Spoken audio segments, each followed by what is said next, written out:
नमस्कार दोस्तों, मैं अशोक सर आपका अपने YouTube चैनल एसएससी फुलब्रास में स्वागत करता हूँ। फ्रेंड्स, आज के क्लास में मैं 10th क्लास के फिजिक्स की पहला चैप्टर प्रकाश के परावर्तन एवं अपवर्तन का दूसरा पार्ट लेकर उपस्थित हूँ। तो फ्रेंड्स, क्लास शुरू करने से पहले आपसे एक छोटी सी रिक्वेस्ट है कि यदि आप इस चैनल पर पहली बार आए हैं या अभी तक चैनल को सब्सक्राइब नहीं किए हैं तो चैनल को सब्सक्राइब कर घंटी के बटन को दबा लें ताकि आगे आने वाले वीडियो का नोटिफिकेशन अवश्य मिले। तो चलते फ्रेंड्स आज के क्लास पर। आज की क्लास का पहला टॉपिक है प्रतिबिंब,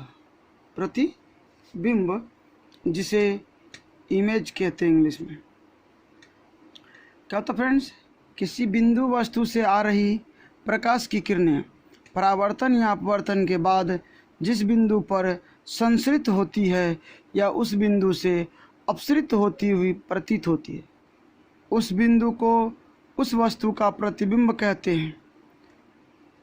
क्या होता फ्रेंड्स कि प्रकाश की किरणें परावर्तन या अपवर्तन के बाद जिस बिंदु पर मिलती है या जिस बिंदु से आती हुई प्रतीत होती है उसे उस प्रकाश स्रोत का प्रतिबिंब कहते हैं। फ्रेंड्स, जब किसी बिंदु वस्तु से आ रही प्रकाश की किरणें परावर्तन या अपवर्तन के बाद जिस बिंदु पर मिलती है या मिलती हुई प्रतीत होती है उसे उस बिंदु वस्तु का प्रतिबिंब कहते हैं।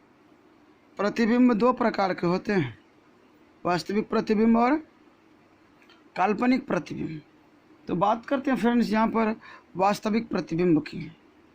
किसी बिंदु स्रोत से आती हुई प्रकाश की किरणें दर्पण से परावर्तन के बाद जिस बिंदु पर वास्तव में मिलती है। किसी बिंदु स्रोत से आती हुई प्रकाश की किरणें दर्पण से परावर्तन के बाद जिस बिंदु पर वास्तव में मिलती है उसे उस बिंदु स्रोत का वास्तविक प्रतिबिंब कहा जाता है। उसे उस बिंदु स्रोत का वास्तविक प्रतिबिंब कहा जाता है। वास्तविक प्रतिबिंब को पर्दे पर प्राप्त किया जा सकता है। वास्तविक प्रतिबिंब वस्तु की अपेक्षा हमेशा उल्टा होता है। ये उसके गुण हो गए फ्रेंड्स। क्या होती है कि जब किसी बिंदु वस्तु से प्रकाश आती है और परावर्तन के बाद जिस बिंदु पर वास्तव में मिलती है उस बिंदु को वास्तविक प्रतिबिंब कहते हैं। वास्तविक प्रतिबिंब पर्दा पे उतारा जा सकता है। यह वस्तु की अपेक्षा हमेशा उल्टा होता है। अगला है आभासी प्रतिबिंब। किसी बिंदु स्रोत से आती हुई प्रकाश की किरणें परावर्तन के बाद जिस बिंदु से आती हुई प्रतीत होती है। किसी बिंदु स्रोत से आती हुई प्रकाश की किरणें परावर्तन के बाद जिस बिंदु से आती हुई प्रतीत होती है उसे उस बिंदु स्रोत का आभासी प्रतिबिंब कहते हैं। उसे उस बिंदु स्रोत का आभासी प्रतिबिंब कहते हैं।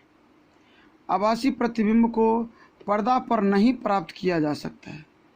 आभासी प्रतिबिंब को पर्दा पर नहीं प्राप्त किया जा सकता है। यह हमेशा वस्तु की तुलना में सीधा होता है। यह हमेशा वस्तु की तुलना में सीधा होता है। इसे हम बिंदुकित रेखा से या टूटी हुई रेखा से दिखा सकते हैं। फ्रेंड्स, आगे देखिए वास्तविक प्रतिबिंब और आभासी प्रतिबिंब में अंतर। क्या अंतर है दोनों प्रतिबिंब में? तो फ्रेंड्स, पहले हमने वास्तविक प्रतिबिंब को रखा, दूसरी तरफ हमने आभासी प्रतिबिंब को रखा। यहाँ देखिए फ्रेंड्स, यह किरणों के वास्तविक कटान से बनता है। यह वास्तविक प्रतिबिंब का है। यह किरणों के वास्तविक कटान से बनता है। तो इसमें है कि ये किरणों के काल्पनिक कटान से बनती है। आगे है यह प्रतिबिंब हमेशा उल्टा होता है। तो वास्तविक प्रतिबिंब तो फ्रेंड्स हमेशा उल्टा होता ही है। काल्पनिक में यह प्रतिबिंब हमेशा सीधा बनता है। अगला है वास्तविक में कि इस प्रतिबिंब को पर्दा पर उतारा जा सकता है। आभासी में है कि इसे पर्दा पर नहीं उतारा जा सकता है। इधर देखिए, ये दर्पण के सामने बनता है तो वास्तविक प्रतिबिंब होती है, और जो दर्पण के पीछे बनता है उसे आभासी प्रतिबिंब कहते हैं। ये था इसका अंतर। आ गया था फ्रेंड्स दर्पण। दर्पण जिसे मिरर कहते हैं, जिसमें हम अपना चेहरा देखते हैं, वह चिकनी और चमकीली सतह जो नियमित रूप से अर्थात निश्चित नियमानुसार प्रकाश को परावर्तित करती है। वह चिकनी और चमकीली सतह जो नियमित रूप से अर्थात निश्चित नियमानुसार प्रकाश को परावर्तित करती है, साथ ही जिनकी एक सतह रजदित होती है, साथ ही जिनकी एक सतह रजदित होती है, उसे दर्पण कहते हैं, उसे दर्पण कहते हैं। तो यहाँ देखिए फ्रेंड्स कि दर्पण पर हमने डिफाइन किया है। यहाँ दर्पण को मैंने 3 प्रकार बनाया है। दर्पण पहला होता है समतल दर्पण, गोलीय दर्पण, परवलयिक दर्पण। दर्पण क्या होती है? दर्पण समतल दर्पण, गोलीय दर्पण, परवलयिक दर्पण। गोलीय दर्पण का पुनः 2 भाग होता है, अवतल दर्पण, उत्तल दर्पण। तो फ्रेंड्स दर्पण 3 प्रकार के होते हैं, समतल दर्पण, गोलीय दर्पण और परवलयिक दर्पण। गोलीय दर्पण 2 प्रकार के होते हैं, अवतल दर्पण, उत्तल दर्पण। आते फ्रेंड्स समतल दर्पण, देखिए इसका परिभाषा।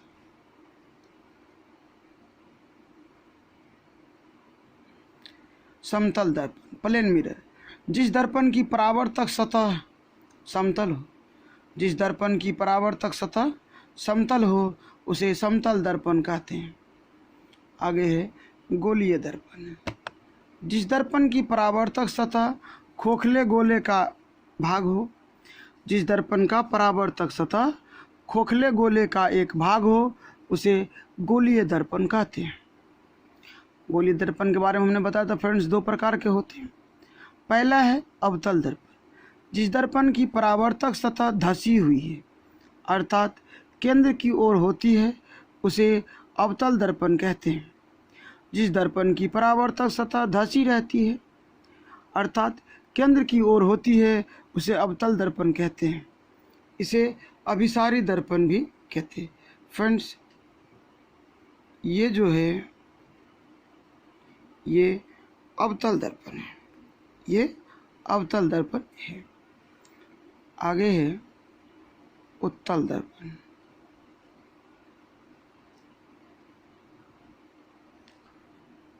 जिस दर्पण की परावर्तक सतह उभरी रहती है, जिस दर्पण की परावर्तक सतह उभरी रहती है अर्थात केंद्र के विपरीत दिशा में रहती है, उसे अवतल दर्पण कहते हैं। अवतल दर्पण को अपसारी दर्पण भी कहते हैं। देखिए फ्रेंड्स ये भाग जो है परावर्तक सतह वो तो उठा हुआ है, तो ये दर्पण उत्तल दर्पण है। अगला हम लोगों का है परवलयिक दर्पण, पैराबोलिक मिरर।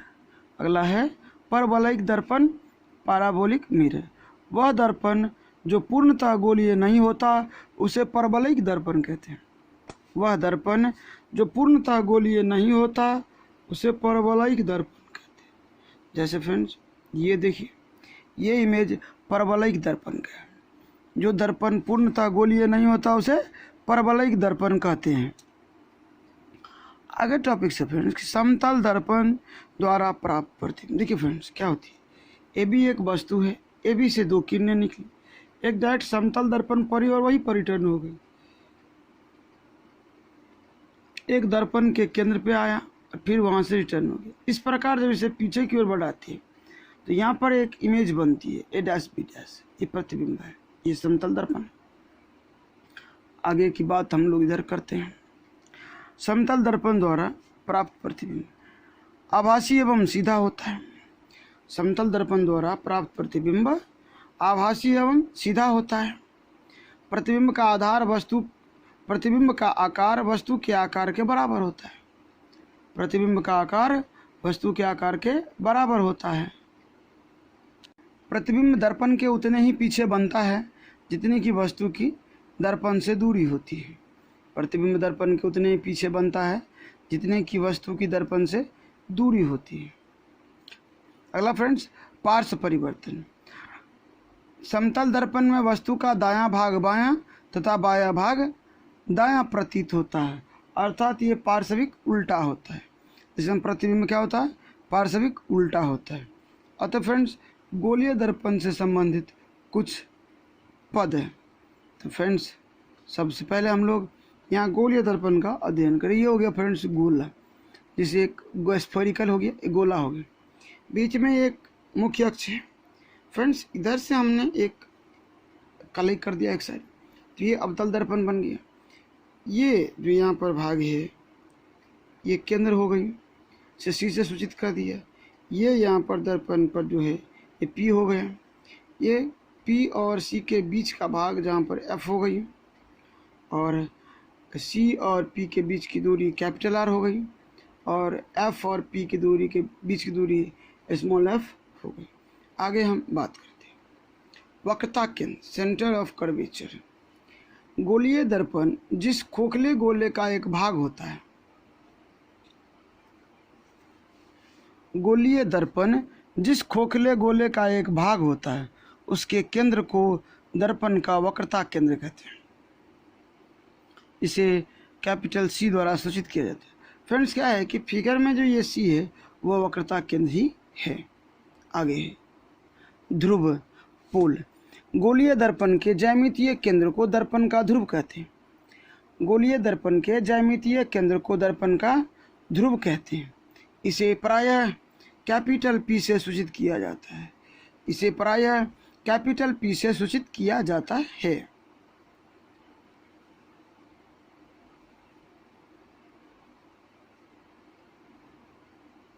अगला है ध्रुव। अगला है मुख्य अक्ष।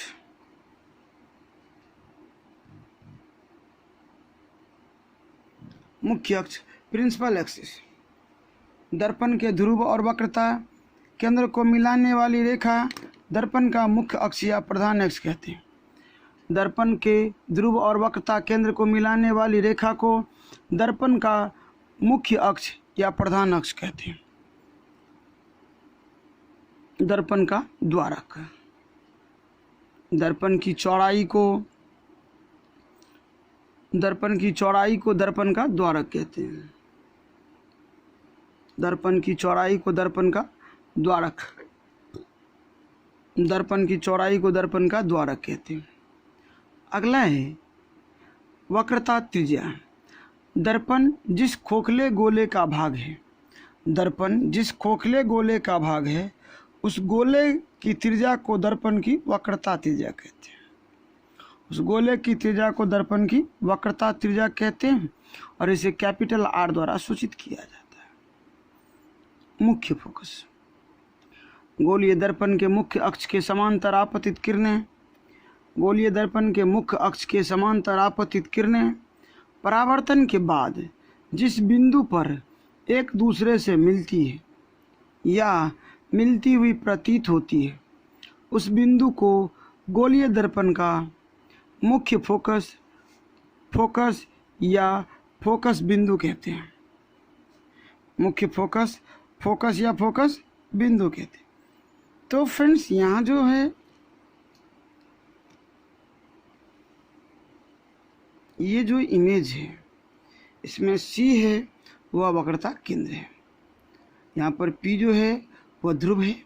सी और पी के बीच की दूरी को वक्रता त्रिज्या कहते हैं, जिसे कैपिटल आर से सूचित किया जाता है।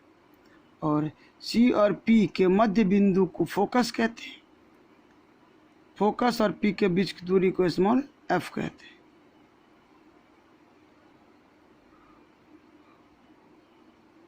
अगला है फोकस दूरी, फोकल लेंथ।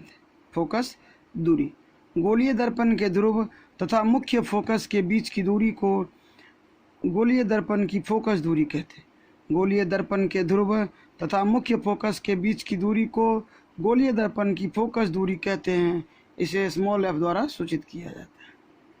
इसे स्मॉल एफ द्वारा सूचित किया जाता है। तो फ्रेंड्स ये था गोलीय दर्पण से कुछ संबंधित बातें।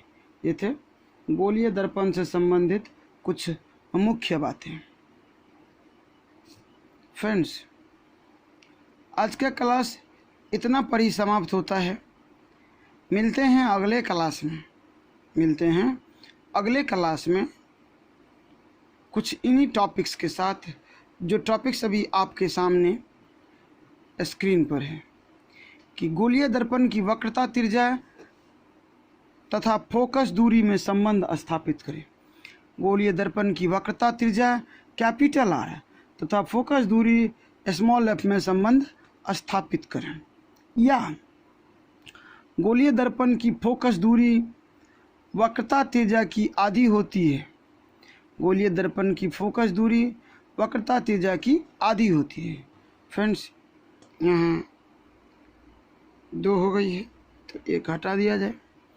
गोलीय दर्पण की फोकस दूरी वक्रता त्रिज्या की आधी होती है, अर्थात f बराबर r/2 होता है।